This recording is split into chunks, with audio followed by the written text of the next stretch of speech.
Hi, my name's Bad Albert. Bobble Rob has invited me to be a guest reviewer this week on The Rough Cuts, and I've decided to review the film Buried.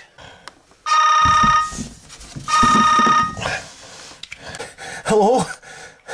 Alright, Bad Albert, this is Bobble Rob, you know, the guy off YouTube who looks like a cross between Brad Pitt and a snooker ball. Anyway, there've been a few empty days on The Rough Cuts, and I thought you could make a review. Don't worry about it, you're more than qualified. By which I mean you can speak and you've got a camera.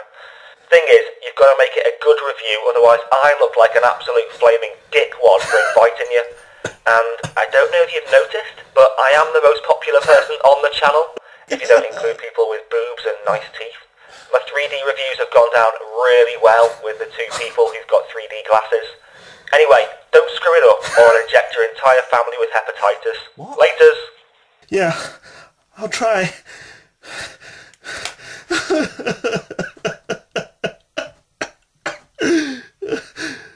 Prick.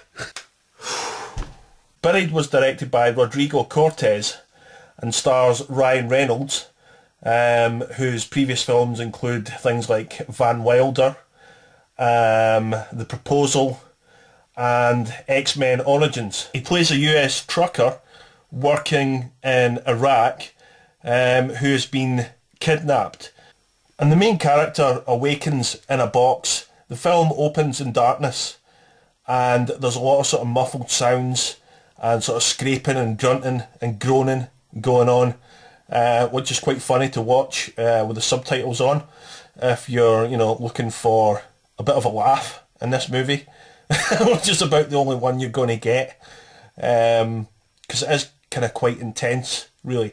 So yeah, the main character, he awakens to find himself buried alive in a box or a coffin, and at first he doesn't know who put him there, how he got there, anything about it, until he begins to remember that his convoy had been attacked by terrorists and most of his colleagues had been killed. And in the box with him, he's got a mobile phone, and he's got a knife, and he's got a flashlight and some water as well, and a lighter. So at first, you know, he sort of gets free of his bonds. He tries to phone various people, like his employer and, you know, this kind of thing. He tries to phone the FBI, and you know, they can't do anything for him because he's in Iraq, and they sort of suggest that, you know, he sort of calls his employer and all this kind of thing. So it's quite interesting, the sort of the play on the sort of modern frustration with sort of, you know, automated responses and people just sort of doing their job and following procedure while he's stuck in a box, and you see his frustration mounting. And all the while, you know, the air is running out and the battery on the phone is running out. So it's like it's a race against time. And the interesting thing is that the whole movie takes place in the box. There's nothing else. It's just him in the box. And that's quite daring. It's quite ballsy filmmaking, I think. You know, there's no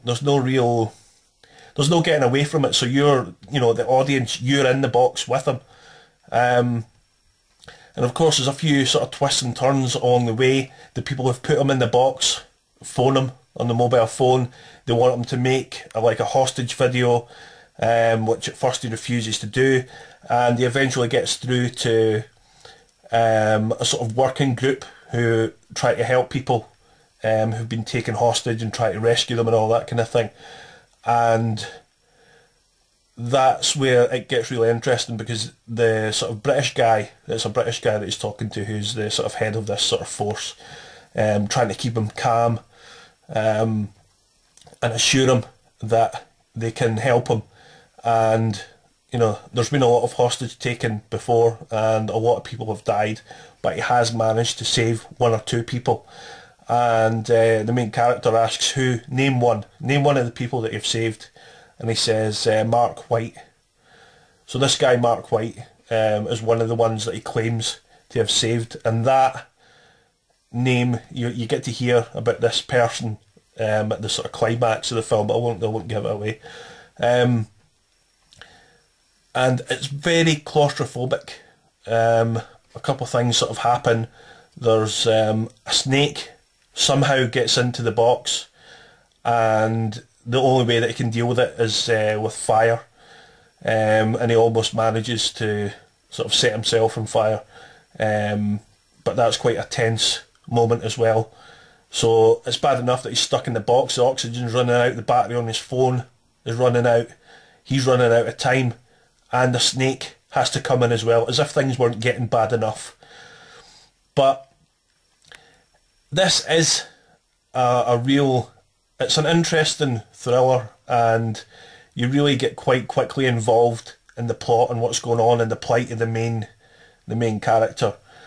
Does he make it out alive, or does he not? Is he rescued, or is he not? We expect that he should be rescued. He's going to be rescued because he's the hero, and in these sort of films, you always know that the main hero, everything works out in the end. So that you're kind of set up in a way to expect that, yeah, of course he's gonna get out of there, but still it's very claustrophobic. How's he going to get out? How are they going to save him? How are they going to find him? And his struggle along the way. And it's a very good little movie, and definitely worth a watch. The shit. If I can only get out of here somehow and upload this video to YouTube. Oh fuck. A snake. Oh God Christ. I'm gonna die in here. I'm gonna die in this fucking box.